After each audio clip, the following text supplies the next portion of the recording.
గోవింద గోవింద గోవింద గోవింద.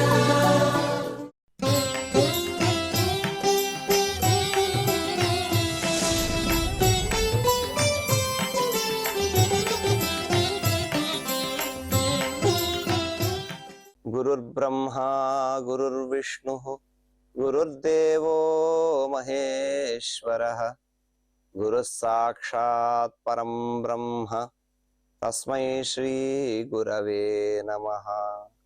సుగ్రీవాదియుతం శ్రీశం భస్మాంగావృతమీశ్వరం మహేశ్వర సమం ధ్యాయేత్ కిష్కింధాకాండవుత్తమే. శ్రీరామచంద్ర పరబ్రహ్మణే నమః. అథ శ్రీమద్ రామాయణే ఆదికావ్యే కిష్కింధాకాండే పంచమః సర్గః.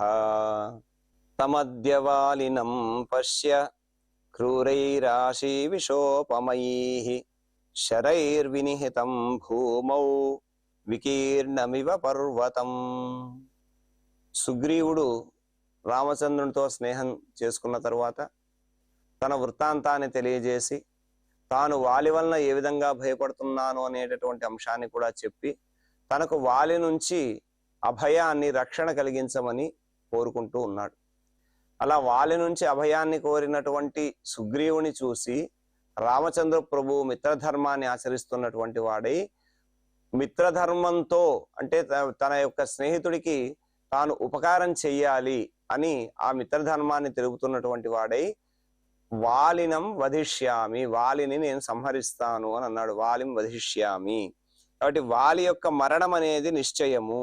ఎందుకంటే అధర్మాత్ముడైనటువంటి వాలి అని అది కూడా ఎలా సంహరిస్తానో కూడా చెప్పాడు. తన యొక్క బాణములు ఏ విధంగా ఉన్నాయి, ఎంత పదునుగా ఉన్నాయి, అలాగే సూర్య తేజస్సుతో ప్రకాశిస్తున్నటువంటి బాణములు, వాటికి గరుత్మంతుని యొక్క రెక్కలు కట్టడం చేత అవి తీక్ష్ణమైనటువంటి పదునైనటువంటి ఆ బాణములు లక్ష్యం వైపు వెళ్ళి లక్ష్యాన్ని ఛేదిస్తాయి, అంటే వాలిని సంహరిస్తాయి అని చెప్పి సుగ్రీవునికి ధైర్యాన్ని చెబుతూ అభయాన్ని ఇస్తూ ఉన్నాడు.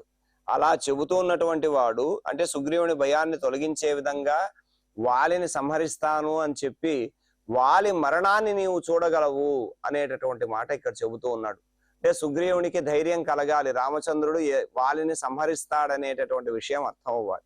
కనుక సుగ్రీవుడు ఆ భయాన్నంతటిని కూడా కోల్పోవడం కోసం అని చెప్పి వాలి మరణాన్ని నువ్వు చూస్తావయ్యా అని చెప్పి రామచంద్ర ప్రభు అంటూ తమద్య వాలినం పశ్య. అద్య వాలినం, అద్య అని అన్నాడు. అద్య అంటే ఇప్పుడు, ఈ రోజు అని అర్థం. అంటే వెంటనే అనేటటువంటి త్వరగా శీఘ్రంగా ఆ వాలిని సంహరిస్తాను అనేటటువంటి మాట అద్య అనే పదం చేత చెప్తూ ఉన్నారు. తమద్య వాలినం పశ్య, ఈ రోజు నువ్వు వాలిని చూడు. ఎలా ఉంటాడు ఆ వాలి అని అంటే శరైహి వినిహితం భూమౌ వికీర్ణమివ పర్వతం. గొప్ప పర్వతం భూమి మీద పడిపోతే ఎలా ఉంటుందో అలా భూమి మీద పడిపోతాడు వాలి. అది కూడా శరైహి వినిహితం, బాణముల చేత కొట్టబడి. బాణముల చేత కొట్టబడినటువంటి ఆ వాలి తాను భూమి మీద పర్వతం పడిపోయినట్టు పడిపోతాడయ్యా, దాన్ని నువ్వు చూస్తావు అని అన్నాడు. ఆ బాణములు ఎలా ఉన్నాయి అనంటే క్రూరైహి శరైహి ఆశీ విశోపమైహి, బుసలు కొడుతున్నటువంటి పాములు. పాములు బుసలు కొడితే ఏ విధంగా అయితే విషజ్వాలలు సంహరిస్తాయో అలా బుసలు కొడుతున్నటువంటి పాముల వలె ఘోరంగా భయంకరంగా ఉన్నటువంటి బాణముల చేత సంహరించబడి భూమౌ ప్రకీర్ణం ఇవ, భూమి మీద పడగొట్టినటువంటి పర్వతం ఇవ, పర్వతం వలె పడిపోతూ ఉండేటటువంటి వాలినం పశ్య, అలాంటి వాలిని నువ్వు చూస్తావు అని అన్నాడు. అంటే వాలిని సంహరించేసినట్టే అన్నటువంటి మాట చెబుతూ ఉన్నాడు అనమాట. అలా తాను వేసినటువంటి బాణముల చేత వాలి సంహరింపబడతాడు అని సుగ్రీవునికి భయాన్ని వదిలి చాలా సంతోషంగా ఉండవయ్యా, అంత భయపడవలసినటువంటి అవసరం లేదు, వాలిని తప్పకుండా నేను సంహరిస్తాను అని చెప్పి సుగ్రీవుడు అభయాన్ని అడిగాడు. రామచంద్ర ప్రభు అభయాన్ని ఇచ్చాడు. అలా సతు తద్వచనం శ్రుత్వా రాఘవస్యాత్మనో హితం సుగ్రీవ పరమ ప్రీతః సుమహద్వాక్యమబ్రవీత్. ఎప్పుడైతే రామచంద్ర ప్రభువు వెంటనే ఆ వాలి అలా పడిపోతూ ఉంటాడు నువ్వు చూస్తావు అని అన్నాడో తనకు ఆత్మనా హితం, ఆత్మన అంటే తనకు మేలును కలిగించేటటువంటి మాట అది. అంటే వాలి సంహరించబడతాడు అని అంటే ఇక తనకు భయం లేదు, అంత భయాన్ని పొంది ఉన్నాడు అక్కడ సుగ్రీవుడు. కనుక ఆ భయం అంతా తొలగిపోవాలి. ఆ భయం ఎలా తొలగుతుందంటే వాలి సంహరించబడితేనే తొలగిపోతుంది. కనుక వాలిని సంహరిస్తాను అని రామచంద్ర ప్రభు చెప్పగానే ఆత్మనః హితం, రామచంద్రుని యొక్క మాటలు విన్నటువంటి సుగ్రీవుడు తనకు మేలు కలిగించేటటువంటి మాటలు అవి కూడా. అంటే వాలి సంహరించబడతాడు అనేటటువంటిది తనకు మేలును కలిగించే మాట కనుక ఆ మేలును కలిగించేటటువంటి మాటను విని రాఘవస్య తత్వచనం శ్రుత్వా, రామచంద్రుని యొక్క మాటలు విని పరమప్రీత, చాలా సంతోషాన్ని పొందాడు. తన శత్రువు సంహరింపబడతాడు అని అంటే ఎవరికైనా ఆనందమే.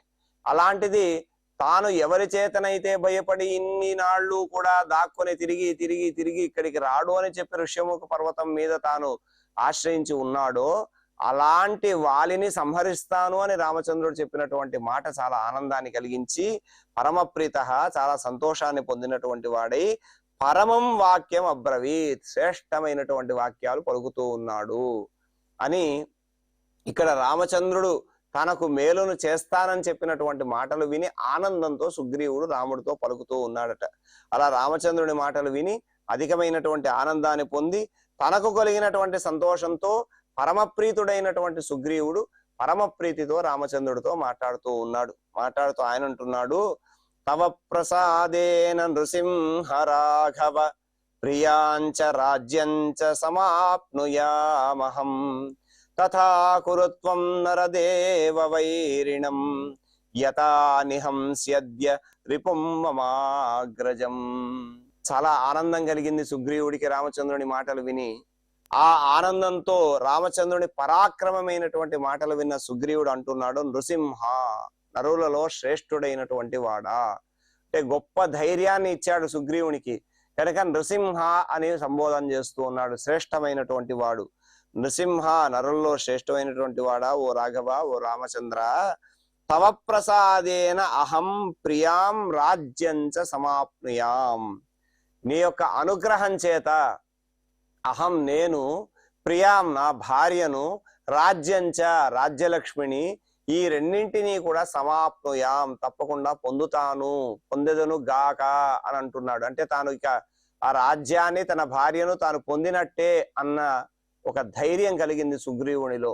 అలా ధైర్యం కలిగి నరదేవ, ఓ నరుల్లో శ్రేష్ఠుడైనటువంటి వాడా, సహా యథా నిహాంసి అద్య తథా త్వం వైరిణం మమ అగ్రజం కురు.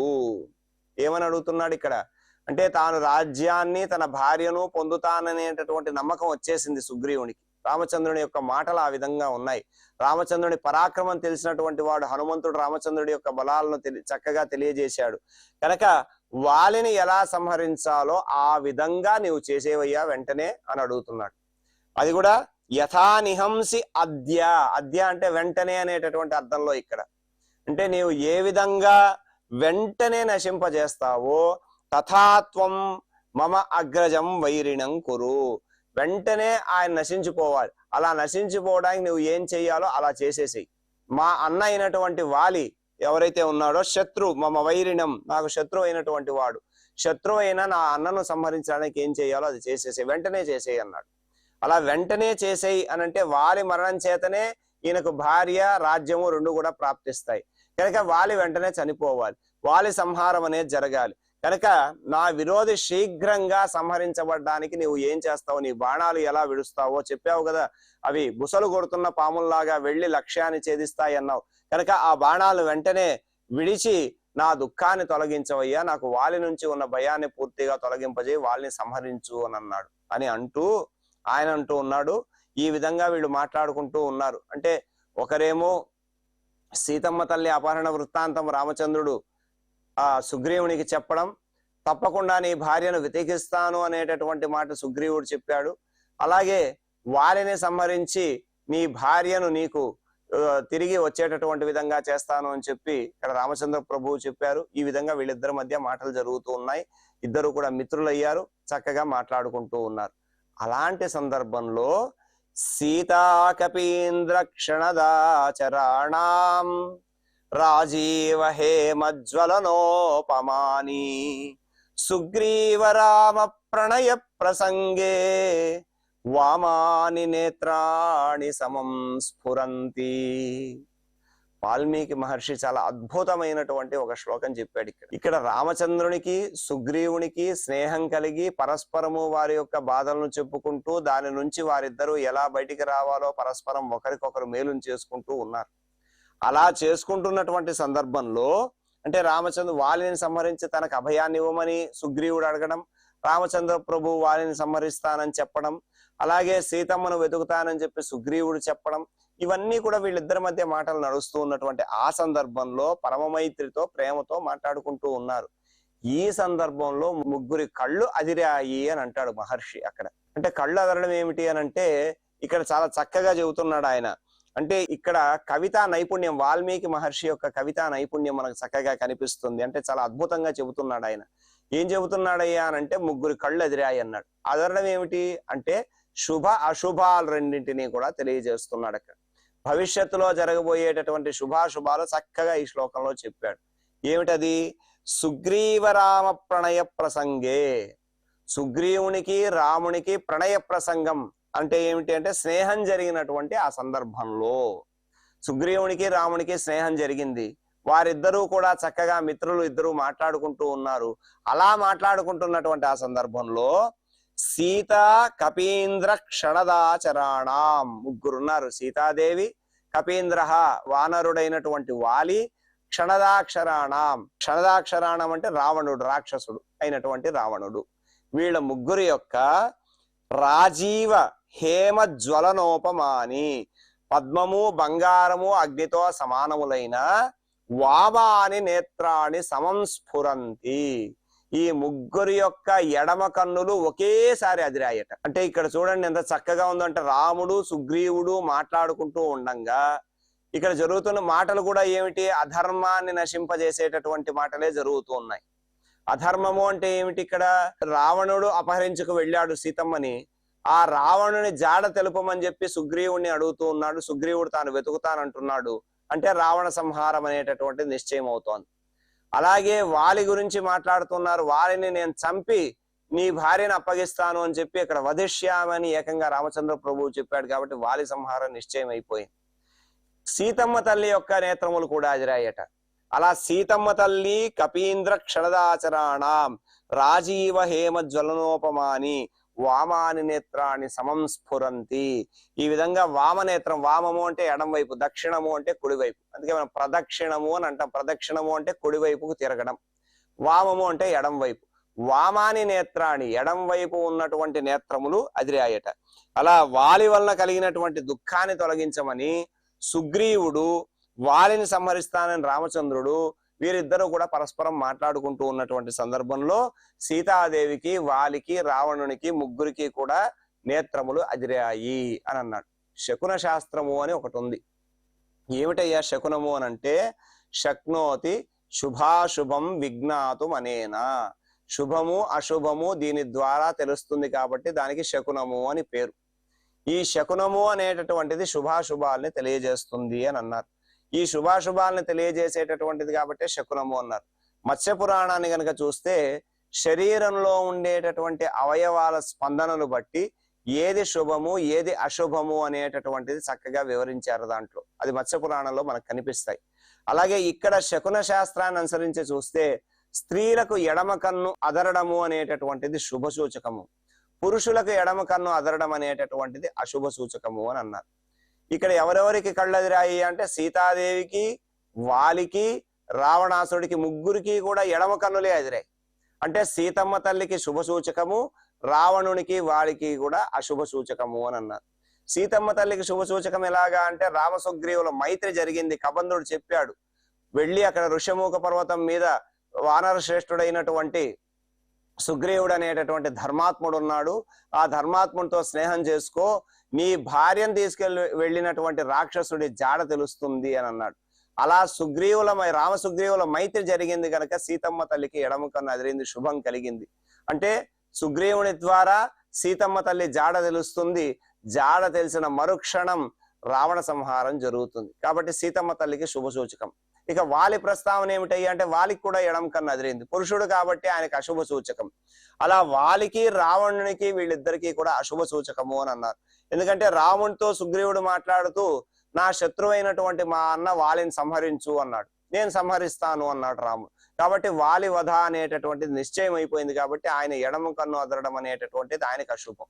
ఇక రావణాసునికి ఏ విధంగా అశుభం అయ్యానంటే సుగ్రీవుని ద్వారా ఎప్పుడైతే సీతమ్మ జాడ తెలుస్తుందో తెలిసిన వెంటనే రావణ సంహారం నిశ్చయం కనుక ఆ రాక్షసుడిని సంహరిస్తాను అని ఇదివరకే చెప్పున్నాడు కనుక ఆ రాక్షస సంహారం అనేటటువంటి జరుగుతుంది. కాబట్టి ఇలా వరుసగా వారి ముగ్గురు నేత్రాలు కూడా అదిరాయి అన్నాడు. వారి నేత్రాలు ఏ స్వరూపంలో ఉన్నాయి కూడా చక్కగా వాటి యొక్క వరుస చెప్పాడు ఇక్కడ ఆయన. రాజీవ హేమ జ్వలనోపమాని, ఉపమా అంటే పోలిక. అవి ఎలా ఉన్నాయంటే సీతమ్మ నేత్రములు పద్మముల్లాగా ఉన్నాయట. పద్మముల్లాగా ఉన్నటువంటి సీతమ్మ నేత్రములు, హేమము అంటే ఏమిటి అంటే ప్రకాశించేటటువంటిది, అంటే బంగారు వర్ణం కలిగినటువంటిది. అలా బంగారు వర్ణంలో ఉన్నటువంటి వాలి యొక్క ఎడమ నేత్రము, జ్వలనం జ్వలిస్తూ ఉన్నటువంటిది, మండుతూ ఉన్నటువంటి అగ్ని వలె మండుతూ ఉన్నటువంటి రావణుని యొక్క ఎడమ నేత్రం. ఇలా ఈ ముగ్గురి యొక్క ఎడమ కన్నులు కూడా ఒకేసారి అదిరాయి అని చెప్పి ఇక్కడ చాలా చక్కగా వాల్మీకి మహర్షి రమణీయమైనటువంటి కావ్య శైలి మనకి ఇందులో చక్కగా కనిపించే విధంగా ఈ శ్లోకాన్ని చెప్పారు. ఈ విధంగా సీతమ్మ నేత్రం పద్మమును పోలి ఉంది, వాలి నేత్రం ఏమో బంగారు వర్ణంలో పచ్చగా ఉంది, రావణాసురుడి నేత్రములేమో అగ్ని వలె జ్వలిస్తూ ఉన్నాయి. ఇలా వీరి ముగ్గురి యొక్క ఎడమ నేత్రాలు ఒకేసారి అదిరాయి. అంటే సీతమ్మకు శుభము, రామసుగ్రీవుల మైత్రి అనేది సీతమ్మకు శుభాన్ని కలిగిస్తే ఇక్కడ రావణునికి వాడికి వినాశనాన్ని కలిగిస్తాయి. కాబట్టి రాబోయేటటువంటి శుభాశుభాలు ఏవైతే ఉన్నాయో ఆ రెండింటినీ కూడా ఒకే చోట చాలా చక్కగా మహర్షి తెలియజేశాడు. అంటే రావణ సంహారము, అధర్మాత్ముడైనటువంటి వాలి సంహారము, అలాగే సీతమ్మ రక్షణ, ఈ మూడు కూడా జరిగి తీరుతాయి అనేటటువంటి భవిష్యత్తును ఆయన ఇక్కడ చెబుతూ ఉన్నాడు. కనుకనే రామసుగ్రీవుల సంభాషణ సందర్భంలో సీతాదేవికి వాలికి రావణునికి వామనేత్రములు అంటే ఎడమ కన్నులు అదిరాయి అని చెప్పి భవిష్యత్తులో జరగబోయే సంఘటనను చాలా చక్కగా ఇక్కడ చెప్పాడు. ఈ మాటతో 5వ సర్గ మనకు పూర్తవుతుంది. ఇది శ్రీమద్ రామాయణే ఆది కావ్యే కిష్కింధాకాండే 5వ సర్గ. ఇలా రామచంద్ర ప్రభు సుగ్రీవుని మైత్రి ఇది భవిష్యత్తులో జరగబోయేటటువంటి విషయాన్ని చెప్పారు. అలాగే 5వ సర్గలో మనం అగ్ని సాక్షిగా వీరిద్దరి యొక్క మైత్రి, అలాగే వీరి మాటలు, తరువాత వీరు చేసుకున్నటువంటి ప్రతిజ్ఞలు, వాలి సంహారము, అలాగే సీతమ్మ, వాలి, తర్వాత రావణుడు, వీరి నేత్రములు అదరడం, ఇలాంటి విషయాలన్నీ కూడా చెప్పుకున్నాం. ఇక 6వ సర్గలోకి ప్రవేశిస్తున్నాం. 6వ సర్గలో సీతాపహరణ వృత్తాంతం అంతా కూడా హనుమంతుడి ద్వారా తెలుసుకున్నటువంటి సుగ్రీవుడు సీతమ్మ జాడ తెలుసుకొని సీతమ్మను తెచ్చి రామునికి అప్పచెబుతాను అని చెప్పి ఆయన మాట చెబుతాడు. అలాగే జానకీదేవి రావణుడి చేత అపహరించబడినప్పుడు ఆ రాక్షసుడు అలా తీసుకొని వెడుతూ ఉంటే తన యొక్క నగల మూటను జారి విడుస్తుంది. ఆ నగల మూటను తెచ్చి రామచంద్రునికి చూపించడం, రామచంద్రుడు సీతమ్మ తల్లి యొక్క ఆభరణాలన్నింటినీ కూడా చూసి చాలా దుఃఖాన్ని పొందడం, సీతను అపహరించినటువంటి రాక్షసుడిని సపరివారంగా సంహరిస్తాను అని చెప్పి తాను లక్ష్మణునితో అనడం, ఇటువంటి విషయాలన్నీ కూడా తెలియజేసేటటువంటి 6వ సర్గలోకి మనం ప్రవేశిస్తూ ఉన్నాం. అథ శ్రీమద్ రామాయణే ఆది కావ్యే కిష్కింధాకాండే 6వ సర్గ. ఈ 6వ సర్గలో పునరేవాబ్రవీత్ ప్రీతః రాఘవం రఘునందనం. సుగ్రీవుడు కూడా తాను ఇక్కడ హనుమ వలన రామచంద్రునికి కలిగినటువంటి దుఃఖాన్ని తెలుసుకున్నాడు. అంటే వాళ్ళు ఆ అరణ్యవాసానికి వచ్చారయ్యా, ఇలా రాముడు లక్ష్మణుడు భార్యతో వస్తే ఒక రాక్షసుడు భార్యను అపహరించాడు. ఆ భార్యా వియోగం చేత సీతమ్మను వెతుక్కుంటూ రామలక్ష్మణులు ఇద్దరు కూడా వచ్చారు. ఆ సందర్భంలో కబంధుడు ఈ విధంగా సుగ్రీవుడితో స్నేహం చేసుకోమన్నాడు. అలా నిన్ను వెతుక్కుంటూ వారు ఇక్కడికి వచ్చారు. ఈ వృత్తాంతం అంతా కూడా చెప్పారనమాట. ఇలా సీతమ్మ జాడ తప్పక తెలుసుకొని రామకార్యం నెరవేరుస్తానని ప్రతిజ్ఞ చేసినటువంటి వాడై ప్రీతః సంతోషించినటువంటి సుగ్రీవుడు రఘునందనం రాఘవం, రఘువంశీయులందరికీ కూడా ఆనందాన్ని కలిగింపజేసేటటువంటి వాడు కనుక రఘునందనుడు అయినటువంటి రామచంద్రుడు పునరేవ అబ్రవీత్ తిరిగి ఈ విధంగా పలుకుతూ అంటూ ఉన్నాడట. సుగ్రీవుడు తిరిగి రామచంద్రుడితో మాట్లాడుతూ అయమాఖ్యాతి మే రామ సచివో మంత్రి సత్తమః హనుమాన్ యన్నిమిత్తం త్వం నిర్జనం వనమాగతః లక్ష్మణేన సహ భ్రాత్రా వసతశ్చ వనే తవ రక్షసాపహృత భార్య మైథిలీ జనకాత్మజ త్వయా వియుక్త రుదతి లక్ష్మణేన చ ధీమతా. సుగ్రీవుడు రామచంద్రుని యొక్క వృత్తాంతాన్నంతటి కూడా తెలుసుకున్నటువంటి వాడై ఆయన అంటున్నాడు, అయం ఆఖ్యాతి మే రామ సచివో మంత్రి సత్తమః. ఓ రామచంద్ర, నీవు అరణ్యానికి దేనికి వచ్చావో నాకు తెలుసు. ఈ విషయాన్నంతటినీ కూడా త్వం భ్రాత్ర లక్ష్మణేన సహా, నీ తమ్ముడైనటువంటి లక్ష్మణుడితో పాటు అరణ్యానికి వచ్చావు. అలా దేనికి వచ్చావు అంటే నిమిత్తం, ఏ నిమిత్తంగా, ఏ కారణంగా, నిర్జనం వనం ఆగతః, అది కూడా ఎలాంటిదంటే జనసంచారం లేదు, జనసంచారమే లేనటువంటి అరణ్యంలోకి నీవు వచ్చావు. అలా జనసంచారమే లేనటువంటి అరణ్యంలోకి నీవు ఎందుకు వచ్చావు అనేటటువంటి విషయము మే సచివ మంత్రి సత్తమః అయం హనుమాన్ ఆఖ్యాతి. నా మంత్రి అయినటువంటి వాడు, నాకున్నటువంటి మంత్రులందరిలో కూడా శ్రేష్ఠుడైనటువంటి వాడు, బుద్ధిమంతుడైన వాడు ఆ హనుమ ఈ విషయాన్నంతటినీ కూడా నాకు చెప్పున్నాడయ్యా. అలా నీవు ఎందుకు వనానికి వచ్చావనే విషయం తెలిసింది అంటూ వనే వసతః, నీవు లక్ష్మణుడు అలాగే నీ భార్య సీతమ్మ వనంలో ఉండగా తవ భార్య జనకాత్మజ మైథిలి రక్షస అపహృత. మీరు వనవాసానికి వచ్చారు. ఆ వనవాసానికి దేనికి వచ్చారో కూడా నాకు హనుమంతుడు చెప్పాడు. దశరథ మహారాజు కుమారుడైనటువంటి నీవు తండ్రి మాటను నిలపాలి అని చెప్పి అరణ్యానికి వచ్చావు.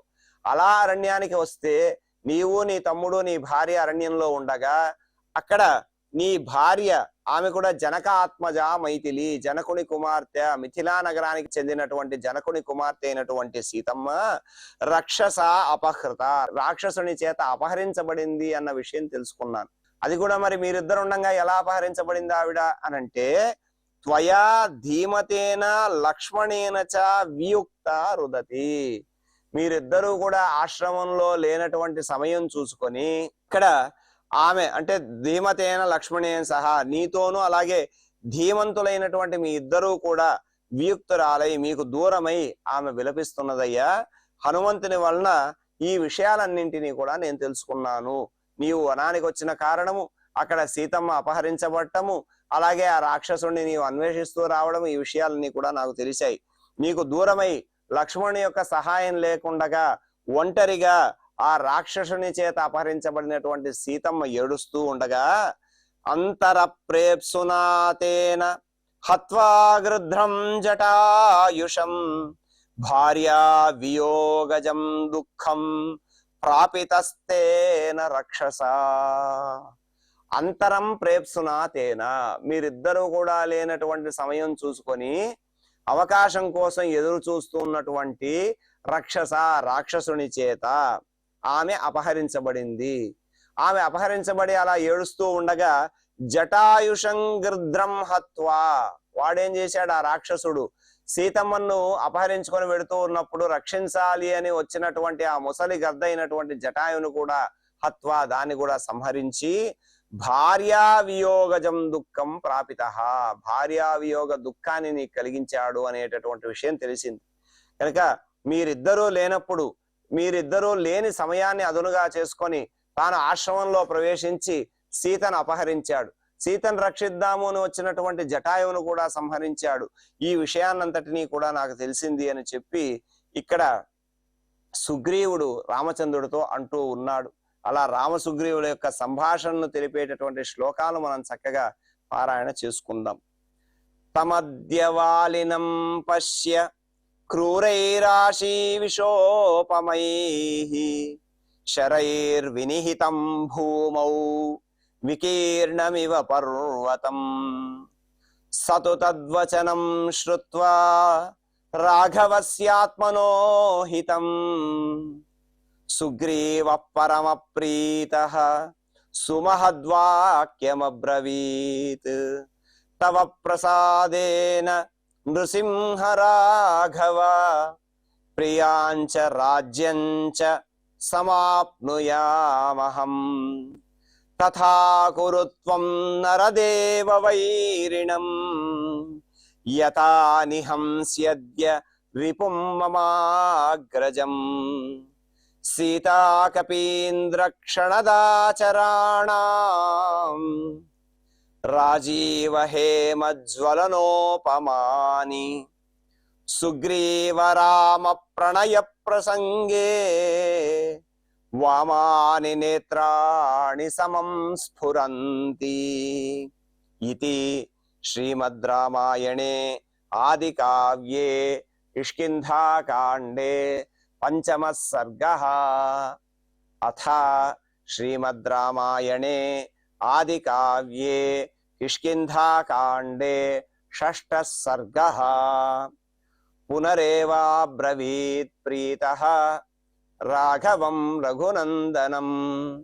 అయమాఖ్యాతి మే రామ సచివో మంత్రి సత్తమః.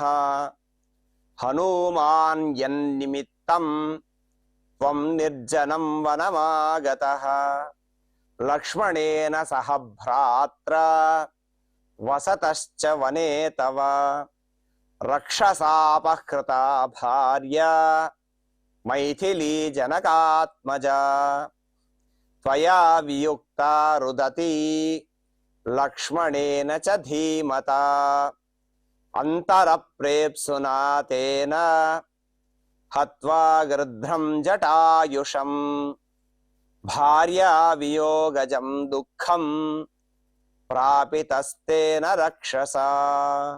ఇతి శ్రీమద్ రామాయణే ఆది కావ్యే కిష్కింధాకాండే షష్ఠః సర్గే చత్వారః శ్లోకాః. చక్కగా శ్లోక పారాయణం పూర్తి చేసుకున్నాం.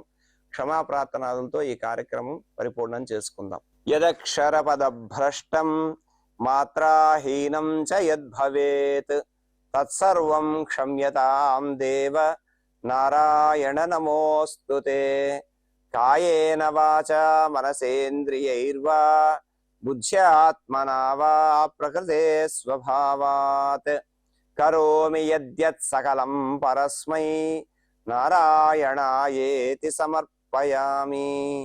శ్రియః కాంతాయ కళ్యాణ నిధయే నిధయేర్థినాం శ్రీవేంకట నివాసాయ శ్రీనివాసాయ మంగళం.